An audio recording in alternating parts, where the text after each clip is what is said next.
some sauce? Scene 1, Apple, take 1. What's up, everybody out there in YouTube land? We're going to be making Filipino barbecue today. So the first thing you need to do is you need to get a nice big container like this one, and then what we're going to do is we're going to take some soy sauce, and this I got at the Filipino store at Silver Swan, and we're going to put a cup of soy sauce inside our handy dandy marinating container. As soon as we're done putting a cup of our soy sauce inside there, we're going to end up using what's known as banana ketchup, and this is something that you can also get at the Filipino store.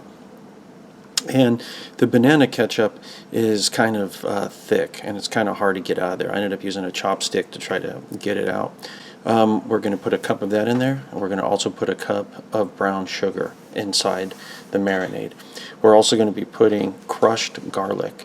You can use, just chopped garlic, but crushed garlic I'm using because it's much finer and it can separate, and you can add as much as you want. The more, actually, probably the better. We're going to be putting some black pepper in it. We don't have to add salt because we put the soy sauce. I'm going to be putting just a little bit of onion powder, which isn't really traditional, but I'm going to do what I do. I'm taking some limes and I'm rolling them first so that way they become a little juicier, cutting them in half, and we are going to be extracting all of the lime juice out of these. And I'm using lime instead of 7-Up because sometimes they will actually end up using 7-Up for the lemon lime. But I want acid, and I also want that lime flavor. After everything has been squeezed out, just put the peels inside the marinade as well and let all of this stuff just set in there, okay, because we're not going to use it immediately. I'm also adding a little bit of rice syrup. You can use regular sugar if you want, but this is going to be adding a little bit more sugar that would be there if you ended up using like 7-Up, okay? And let's go ahead and mix this stuff up, and we're also going to end up adding some fresh ginger to it, and I'm going to chop up the ginger, and we only need a piece about that big, but going to end up chopping up this ginger. We don't have to take the peel off of it or anything like that because this is a marinade. It's not something that we're actually going to be serving with it. Throw that inside there.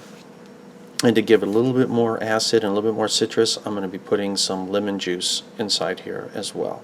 So this had been setting for a good 6 to 8 hours inside the refrigerator, and now I'm squeezing those limes and getting all the juice out and throwing the limes out.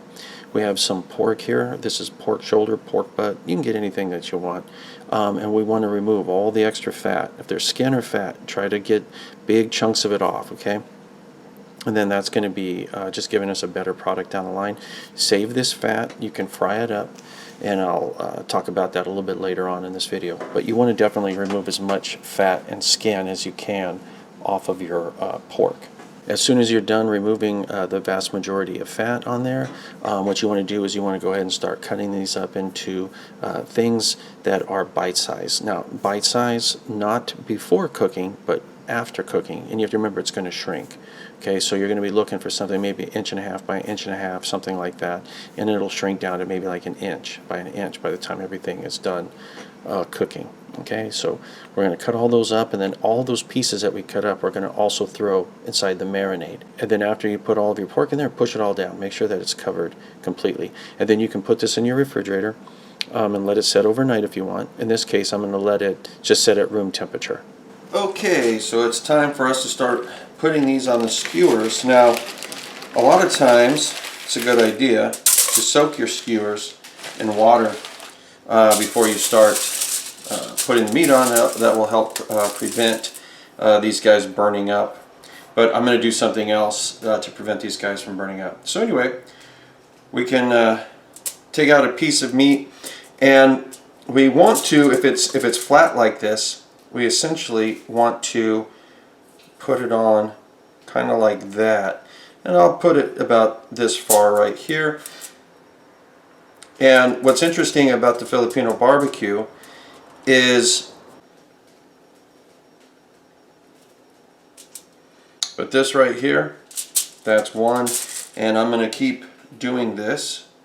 Right now I've got some coals outside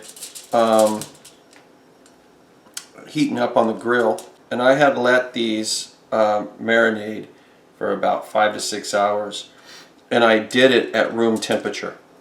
Okay, and I purposely want this at room temperature because I don't want these things to be super cold on the inside.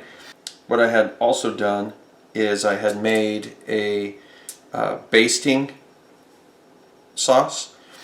So that way I can put that on here. Now if you want to, you can just use the marinade as the basting sauce. You can boil it. That will kill anything that's inside there. And then use that. The extra meat with all that fat, I had thrown it in a frying pan, rendered out the fat, and I added a decent amount of salt to it. And essentially I ended up with a salt pork that was real crispy.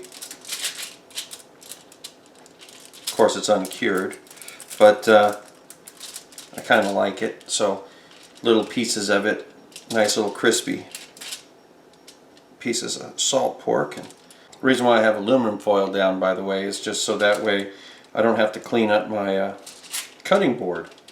There's no reason to get my cutting board all dirty. You know, in this marinade you can reuse. You can put chicken or something inside of it. Let it soak again. The marinade tastes different by itself than it would after it's absorbed into the meat. So there you go. The basting sauce that I had made is essentially the same as the marinade. Okay, but has more banana ketchup in it, and I added a little bit of garlic powder, a little bit of onion powder, soy sauce, brown sugar, stuff like that, because I want it to be a thicker, sweeter version of the marinade. So what I've got is most of the coals on this side, and I'm going to take a piece of aluminum foil and set it right there, and then that should prevent a lot of direct heat hitting the handle part of my skewers. And then what we're going to do is we're going to set these guys down.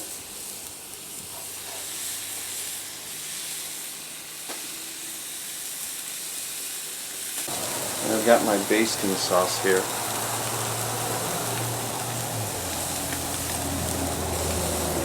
Which is this stuff right here.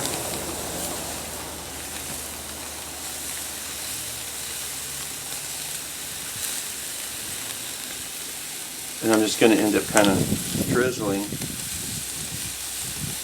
a little bit of it on here. We have to be careful with this to make sure that nothing burns.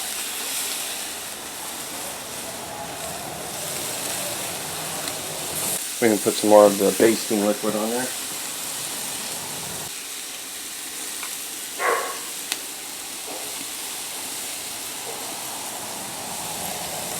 And I'm going to try to turn these twice.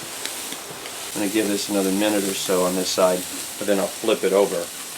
And we actually want these to be about 95% done. Then remove them from the fire because they're going to continue cooking. If we let them sit on here too long, it's going to, the meat's going to get too tough because there's carryover heat. That will finish the cooking process.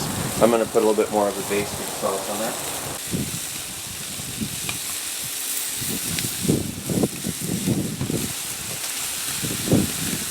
And one of the reasons why I removed a lot of the extra fat is because I wanted to try to prevent fat fires, like oil fires. If the pork that you're using has got a lot of fat, it's going to drip down there and cause it to just flame up, and you're going to end up having charred meat, which is not cool. Here in a minute though, these should be cooked enough that I can take them off and put them wherever I'm going to put them.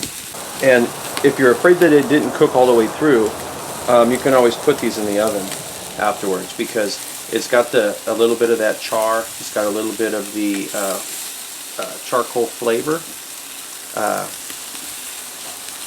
already.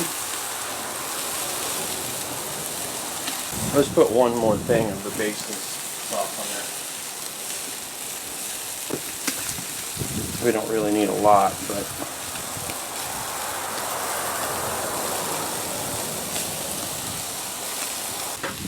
these guys should be done. And like I said, there's carryover heat. So they'll continue cooking even after I take them out. There you go, guys. Filipino barbecue. And you can use chicken. You know, you can if you want to. This is pork, which is probably more of a traditional way of doing it. And, you know, you can pretty much add what you want to the marinade. You can pretty much add what you want to the basting sauce. What I had added a little extra in there was a little bit of cayenne pepper, which is not usually what they do. They don't usually make it spicy. But this, I wanted it to be sweet and spicy. So I did add a little bit of cayenne inside there. But anyway, guys, that is that. If you liked the video, make sure you click like, make sure you hit subscribe. If you hit subscribe, make sure you hit that bell icon too underneath the video there, because if not, you won't be told or notified about my new videos. Don't know why YouTube does it that way, but that's how they do it. Anyway, guys, that is that. Smells great in here. Until next time, I'll talk to you later.